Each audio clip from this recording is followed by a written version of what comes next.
നമസ്കാരം. മലയാളി വാർത്തയിലേക്ക് സ്വാഗതം. 2025 തദ്ദേശ തിരഞ്ഞെടുപ്പ് അതങ്ങോട്ട് കഴിഞ്ഞപ്പോൾ വലിയ ട്വിസ്റ്റുകളാണ് കേരളത്തിൽ സംഭവിച്ചുകൊണ്ടിരിക്കുന്നത്. കേരളത്തിന്റെ മണ്ണിൽ ഒരിക്കലും താമര വിരിയില്ല എന്ന വീമ്പിളക്കുന്ന സഖാക്കന്മാരുടെ കൈവെള്ളയിൽ കിടക്കുന്ന തലസ്ഥാന നഗരിയിലെ കോർപ്പറേഷൻ തൂക്കിയെറിയുകയായിരുന്നു VVR. BJP അധികാരത്തിൽ വരുന്ന ആദ്യ കോർപ്പറേഷൻ എന്നത് തലസ്ഥാനത്തെ തന്നെ പ്രധാനപ്പെട്ട കോർപ്പറേഷനിൽ ഒന്നായ തിരുവനന്തപുരം കോർപ്പറേഷനായി മാറുകയും ചെയ്തു. പിന്നീടൊക്കെ നടന്നത് ചരിത്രം എന്ന് വേണമെങ്കിൽ പറയാം.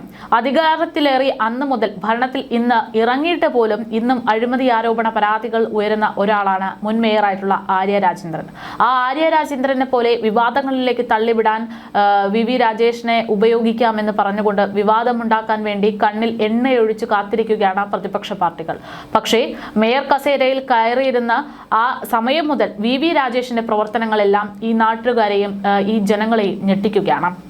രാജീവ് ചന്ദ്രശേഖർ എന്ന ബിസിനസ്സുകാരന്റെ ബുദ്ധി കൂടെ പാർട്ടിക്ക് വേണ്ടി പ്രവർത്തിക്കുമ്പോൾ അവിടെ വലിയ മാറ്റങ്ങൾ സംഭവിച്ചുകൊണ്ടിരിക്കുന്നു എന്നുള്ളതാണ് യാഥാർത്ഥ്യം. BJPയിലേക്ക് ഓരോരുത്തരായിട്ട് ചേക്കേറിക്കൊണ്ടിരിക്കുന്നു. പാർട്ടി വിജയാഘോഷ പരിപാടിക്ക് വേണ്ടി കേന്ദ്രമന്ത്രിയും BJP പ്രവർത്തകനുമായിട്ടുള്ള അമിത്ഷാ വന്ന സമയത്ത് CPM അനുഭാവികളിൽ ഒരാളായിട്ടുള്ള വ്യക്തിയെ BJPയിലേക്ക് ചേർന്ന് എന്നതായിരുന്നു ആദ്യത്തെ വാർത്ത. ഇപ്പോൾ നാളെ പ്രധാനമന്ത്രി കേരളത്തിൽ എത്താനിരിക്കുകയാണ്. ആ ഒരു സമയത്ത് വീണ്ടും ഒരു ട്വിസ്റ്റ്, വീണ്ടും ഒരു വമ്പൻ സർപ്രൈസ് എന്ന് വേണമെങ്കിൽ പറയാം. 2020 NDAയിൽ ചേർന്നിരിക്കുന്നു.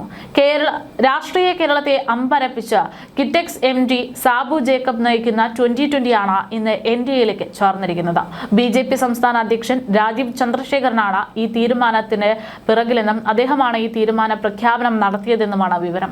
BJPയുടെ നിയമസഭാ തിരഞ്ഞെടുപ്പ് പ്രവർത്തനത്തിന് തുടക്കം കുറിക്കാൻ പ്രധാനമന്ത്രി നരേന്ദ്രമോദി തിരുവനന്തപുരത്ത് എത്താനിരിക്കെയാണ് ഈ ഒരു നിർണായക നീക്കം എന്നതാണ് ഇവിടെ രാഷ്ട്രീയ കേരളത്തിൽ വലിയ ചർച്ചയ്ക്ക് വഴിവെക്കുന്നത്. 2020യെ തുടച്ചു നീക്കാൻ തദ്ദേശ തിരഞ്ഞെടുപ്പിൽ സംഘടിത നീക്കം നടന്ന സാഹചര്യത്തിലാണ് NDAയിൽ ചേരാൻ തീരുമാനിച്ചതെന്നാണ് സാബു ജേക്കബ് ഇപ്പോൾ പ്രഖ്യാപിക്കുന്നത്. LDFും UDFും വെൽഫെയർ പാർട്ടിയും PDPയും SDPIയും ഉൾപ്പെടെയുള്ള 25 പാർട്ടികൾ ഒന്നിച്ചാണ് 2020 മത്സരിച്ച വാർഡുകളിൽ സ്ഥാനാർത്ഥികളെ നിർത്തിയിട്ടുള്ളത്. ചരിത്രത്തിൽ ആദ്യമായിട്ടാണ് CPMും കോൺഗ്രസും ഇത്രയധികം വാർഡുകളിൽ സ്വന്തം ചിഹ്നത്തിൽ സ്ഥാനാർത്ഥികളെ നിർത്താതിരുന്നത് എന്നും സാബു ജേക്കബ് ചൂണ്ടിക്കാട്ടി. 2020 ഒറ്റയ്ക്ക് നിന്നാൽ വികസിത കേരളം എന്ന സ്വപ്നം സാക്ഷാത്കരിക്കാൻ പ്രയാസമാണെന്ന് തിരിച്ചറിഞ്ഞതോടുകൂടെയാണ് NDAയിൽ എത്താൻ തീരുമാനിച്ചത് എന്നാണ് സാബു ജേക്കബ് വ്യക്തമാക്കുന്നത്. 2020യുടെ നിലപാടുകളോടും ലക്ഷ്യങ്ങളോടും ചേർന്ന് നിൽക്കുന്ന ഇന്ത്യയിലെ ഏറ്റവും മികച്ച മുന്നണി NDA തന്നെയാണ് എന്ന് അദ്ദേഹം പറയുന്നു. കേരളത്തിൽ നിന്ന് യുവാക്കൾ കൊഴിഞ്ഞു പോകുന്നതും വ്യവസായങ്ങൾ കേരളം വിട്ടുപോകുന്നതുമായിട്ടുള്ള സാഹചര്യം മാറ്റിയെടുക്കുമെന്നും അദ്ദേഹം പറഞ്ഞു. വളരെ ആലോചിച്ചാണ് NDAയിൽ ചേരാൻ തീരുമാനിച്ചിരിക്കുന്നതെന്നും സാബു ജേക്കബ് വ്യക്തമാക്കുന്നു. താൻ രാഷ്ട്രീയക്കാരനല്ല, വ്യവസായിയാണ്. LDFും UDFും മാറി മാറി ഭരിച്ച നാടിനെ കട്ടുമുടിക്കുന്നത് കണ്ട് അതിന് മാറ്റം വരുത്തണം എന്നാഗ്രഹിച്ചുകൊണ്ടാണ് രാഷ്ട്രീയത്തിലേക്ക് പിന്നീട് പ്രവേശിപ്പിച്ചതെന്നും ഇനി അങ്ങോട്ടുള്ള തീരുമാനം എന്ന് പറയുന്നത് രാഷ്ട്രത്തിന്റെ ഏറ്റവും പ്രധാനപ്പെട്ട വികസനം തന്നെയാണ് എന്നും ഒക്കെ ചൂണ്ടിക്കാണിക്കുകയാണ് അദ്ദേഹം. എന്തായാലും വലിയ വലിയ മാറ്റങ്ങൾ, ഇത്തരത്തിൽ രാഷ്ട്രീയ നീക്കങ്ങളൊക്കെ തന്നെയാണ് ഈ 2025 തദ്ദേശ തിരഞ്ഞെടുപ്പ് കഴിഞ്ഞ് ഇങ്ങോട്ട് കേരളത്തിൽ നടന്നുകൊണ്ടിരിക്കുന്നത് എന്ന് ചുരുക്കി പറയാം. നാളെ പ്രധാനമന്ത്രി നരേന്ദ്രമോദി കേരളത്തിലേക്ക് എത്താൻ പോകുന്ന സാഹചര്യത്തിൽ വലിയ പ്രഖ്യാപനങ്ങൾ ഉണ്ടാകുമെന്നുള്ള സൂചനകൾ നിലവിൽ വന്നു കഴിഞ്ഞു. നിലവിൽ എന്തൊക്കെയായിരിക്കും ഇവിടുത്തെ മാറ്റങ്ങൾ എന്ന് പറയുമ്പോൾ പ്രധാനമായിട്ടും BJP ആദ്യമായിട്ട് അധികാരത്തിൽ ക്കുന്ന ഒരു കോർപ്പറേഷൻ എന്ന് പറയുമ്പോൾ തിരുവനന്തപുരത്ത് വെച്ച് തന്നെയായിരിക്കും ആ ഒരു മാറ്റങ്ങൾക്ക് തുടക്കം എന്നുള്ളതാണ് സൂചന.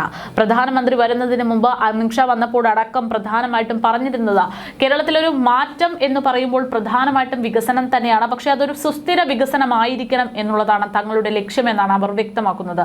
അതായത് ഇന്ന് വരുന്ന തലമുറയ്ക്ക് പോലും ഉപയോഗിക്കാൻ ഉതകുന്ന തരത്തിലുള്ള ഒരു വികസന പ്രവർത്തനങ്ങളാണ് തങ്ങൾ ലക്ഷ്യമിടുന്നത്. വലിയ രീതിയിലുള്ള പദ്ധതികൾ ഇതിനു വേണ്ടി തയ്യാറായിട്ടുണ്ട്. അതിൽ പ്രധാനപ്പെട്ട വിഷയമായിട്ട് വരുന്നത് മാലിന്യ സംസ്കരണം, തെരുവുനായ ശല്യം, ഗതാഗതം, പൊതുഗതാഗതം എങ്ങനെയൊക്കെ ഉപയോഗപ്പെടുത്തണം എന്നുള്ളതൊക്കെ തന്നെയാണ് എന്ന് BJP സൂചന നൽകി കഴിഞ്ഞു. മാലിന്യ സംസ്കരണവുമായി ബന്ധപ്പെട്ട ഇപ്പോൾ വലിയ രീതിയിലുള്ള വിവാദങ്ങളും വിമർശനങ്ങളും ഒക്കെ നടന്നുകൊണ്ടിരിക്കുന്നുണ്ട്. തിരുവനന്തപുരത്തെ സംബന്ധിച്ച് ഏറ്റവും കൂടുതൽ ആളുകൾ ദിനം പ്രതി വന്നു പോകുന്ന, ലക്ഷക്കണക്കിന് ആളുകൾ വന്നു പോകുന്ന ഒരു സ്ഥലമാണ് തിരുവനന്തപുരം കോർപ്പറേഷൻ. പക്ഷേ അവിടെ പലപ്പോഴും ഈ മാലിന്യവുമായി ബന്ധപ്പെട്ടുള്ള പ്രശ്നങ്ങൾ ഏറ്റവും വലിയ പ്രശ്നമായിട്ട് നിലനിൽക്കുന്ന ഒരു സാഹചര്യമാണ്. അതിനൊരു ഉത്തമ ഉദാഹരണം എന്ന് പറയുന്നത് അമഴിഞ്ചൻ തോടിൽ വെച്ച ഒരു ക്ലീനിങ് തൊഴിലാളി മരണപ്പെട്ടത് തന്നെയാണ്. അത്തരമൊരു സാഹചര്യം ഒന്നുമില്ലാതെ കേരളത്തിലെ ഓരോ ജനങ്ങൾക്കും ധൈര്യത്തോടെ ഇവിടുത്തെ നാട്ടിലെ വായു ശ്വസിക്കാൻ സാധിക്കുന്ന അത്ര ക്ലീനിങ് ആയിട്ട് കൊണ്ടു നടക്കാനുള്ള ഒരു ചുറ്റുപാട് ഉണ്ടാക്കുക എന്നുള്ളതാണ് പ്രധാന ലക്ഷ്യങ്ങളൊന്നും. രണ്ടാമത്തേത് തെരുവുനായ ശല്യമാണ്. ഒരുപാട് കാലമായിട്ട് ഈ നാട്ടിൽ ഏറ്റവും പ്രധാനപ്പെട്ട വിഷയമായിട്ട് പ്രശ്നമായിട്ട് നിൽക്കുന്ന ഒന്നാണ് തെരുവുനായ ശല്യമെങ്കിലും അതിനൊരു കൃത്യമായിട്ടുള്ള പരിഹാരം കണ്ടെത്താൻ ഇതുവരെ ഭരിച്ചിട്ടുള്ള ഒരു ഭരണകൂടത്തിനും സാധിച്ചിട്ടില്ല. ഈ തവണ വന്ന BJPയും പ്രധാനമായിട്ടും ആ ഒരു പ്രശ്നത്തിന് പരിഹാരം ഉണ്ടാക്കുമെന്നാണ് പറഞ്ഞിട്ടുള്ളത്. എങ്കിലും നിലവിലത്തെ സാഹചര്യത്തിൽ തെരുവ് നായ്ക്കളുമായി ബന്ധപ്പെട്ടുള്ള പ്രശ്നങ്ങൾക്ക് എന്താണ് പരിഹാരം എന്നത് ഒരു ഉത്തരം കിട്ടാത്ത ചോദ്യമാണ്. ആ ഒരു ചോദ്യത്തിനുള്ള ഒരു ഉത്തരം ഒരുപക്ഷെ പ്രധാനമന്ത്രി കേരളത്തിലേക്ക് എത്തുമ്പോൾ ഉണ്ടായേക്കും, അതായത് മണിക്കൂറുകൾക്ക് ഉള്ളിൽ ഉണ്ടായേക്കും എന്നുള്ള സൂചനകളാണ് പുറത്തു വരുന്നത്. അതേപോലെ തന്നെ കേരളത്തിലുള്ള പൊതുഗതാഗത സംവിധാനങ്ങൾ, അതിലുള്ള മാറ്റങ്ങൾ അതെങ്ങനെ പ്രയോജനപ്പെടുത്തണം എന്നതടക്കമുള്ള തീരുമാനങ്ങളും പ്രധാനമന്ത്രി വരുമ്പോൾ വലിയ പ്രഖ്യാപനമായിട്ട് ഉണ്ടാകുമെന്നുള്ള സൂചനയും ലഭിക്കുന്നുണ്ട്. പിന്നീടുള്ളത് തിരുവനന്തപുരം കോർപ്പറേഷനിലേക്ക് വരുന്ന വരുമാനം അത് ഏതൊക്കെ തരത്തിൽ ഇനി ശക്തമായിട്ട് വലിയ രീതിയിൽ ഉണ്ടാക്കാൻ പറ്റും എന്നുള്ളതാണ്. അതിന്റെ ഒരു ഉദാഹരണമായിരുന്നല്ലോ കെട്ടിടങ്ങളും ഒക്കെ ആയിട്ടുള്ള വിവാദങ്ങൾ. അതായത് തിരുവനന്തപുരം കോർപ്പറേഷന്റെ സാമ്പത്തികം വളർത്താൻ ഉതകുന്ന തരത്തിലുള്ള പല കെട്ടിടങ്ങളും ഇപ്പോഴും ചുളുങ്ങിയ ഏറ്റവും ചെറിയ തരത്തിലുള്ള നിരക്കിലാണ് വാടകയ്ക്ക് കൊടുക്കുന്നതെന്നും അതൊക്കെ കൃത്യമായിട്ട് ഇപ്പോഴെന്താണോ കമ്പോളത്തിലുള്ള ആ ഒരു വാടക തുക ആ ഒരു രീതിയിലേക്ക് കൊണ്ടുവന്ന് കോർപ്പറേഷന്റെ വരുമാനം വർദ്ധിപ്പിക്കുക, അത് മുഖാന്തരം ജനങ്ങൾക്ക് വേണ്ടുന്ന വികസന പ്രവർത്തനങ്ങൾ കൃത്യമായിട്ട് ഉപയോഗപ്രദമാകുന്ന രീതിയിൽ, നൂറ്റാണ്ടുകൾ നിൽക്കുന്ന രീതിയിൽ, അല്ലെങ്കിൽ ഒന്നോ രണ്ടോ തലമുറയ്ക്കടക്കം ഉപയോഗിക്കാൻ പറ്റുന്ന രീതിയിൽ സുസ്ഥിര വികസന മോഡലിൽ തയ്യാറാക്കണം എന്നതടക്കമാണ് BJPയുടെ തന്ത്രങ്ങൾ എന്നാണ് നിലവിൽ നൽകുന്ന സൂചന. എന്തായാലും പ്രധാനമന്ത്രി നാളെ കേരളത്തിലേക്ക് എത്താൻ പോകുകയാണ്. വലിയ പ്രഖ്യാപനങ്ങൾ ഇതുമായി ബന്ധപ്പെട്ടുണ്ടാകും എന്നുള്ളതാണ് പ്രതീക്ഷിക്കുന്നത്. ഇതിനിടയിലാണ് വിവിധ പാർട്ടികളിലെ വിവിധ പ്രസ്ഥാനങ്ങളിൽ വിശ്വസിച്ചിരുന്ന ആളുകളൊക്കെ തന്നെ വലിയ മാറ്റങ്ങൾ പ്രതീക്ഷിച്ചുകൊണ്ട് വലിയ മാറ്റത്തിനൊപ്പം പ്രവർത്തിക്കാൻ തയ്യാറായിക്കൊണ്ട് BJPയിലേക്ക് എത്തുന്നത് എന്നുള്ളതാണ്. എന്തായാലും ഇന്ന് 2020 BJPക്കൊപ്പം ചേർന്നിരിക്കുന്നു. വലിയ പ്രതീക്ഷകൾ, വലിയ ട്വിസ്റ്റുകളാണ് ഇനി അങ്ങോട്ട് ഉണ്ടാകാൻ പോകുന്നത് എന്നുള്ളതാണ് രാഷ്ട്രീയ കേരളം ഇത്തരമൊരു വാർത്ത പുറത്തു വന്നപ്പോൾ പ്രതികരിക്കുന്നത്.